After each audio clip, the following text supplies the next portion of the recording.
and welcome back to South Africa, 19th of October 2021. And as you can see, a fairly cloudy day in South Africa. I've got a long shirt on, and this is South African Prepper. So I want to talk to you today about self-defense when shit hits the fan. Now, the dogs are playing around here. The easiest analysis to make is to look at the current crime in South Africa, and if you take the sort of crime that is happening in South Africa and you analyze it a little bit, then you'll realize that you're up against a certain enemy that will carry a certain weapon. So let's start down at the lowest level.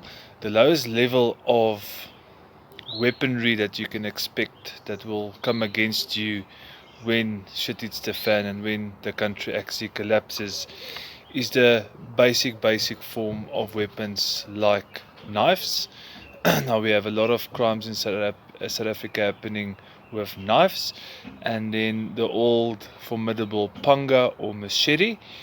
Now you actually need to get some sort of training to be able to stop a panga attack, because a panga attack, if you're going to use your arm, obviously if it's quite sharp, you're going to injure yourself quite a lot.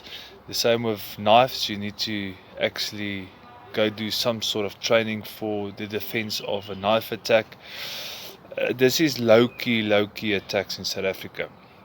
And then if you go look at house robberies, farm attacks, business robberies, you'll find, and I'll give you a picture of this, a lot of these crimes will be committed with 9mm, homemade weapons, so very small types of calibers of weapons. And then if you go to the upgraded robberies, business robberies, cash in transit heists, you will find that these robbers will usually use AK-47s, and this is where the scary part comes in. R1s, R4s and R5s, which were issued and used by the military of South Africa for many years. And you will find that especially AK-47, R1s, R4s, R5s, which are all semi-automatic weapons, are definitely doing the rounds and are circulated underground in South Africa. So to understand how, in order to be able to defend yourselves, you have to understand what weapons will be used against you. Now, we are licensed carriers of firearms in South Africa. We always stick within the laws as much as we can. It is extremely important to firstly stick within the law. So within the laws, you have to be able to defend yourselves. So to counter this, we have done two things. Number one, we have gone for training, extensive training. If you were in some sort of military like I was, then you already have training. You just have to keep on top of that training.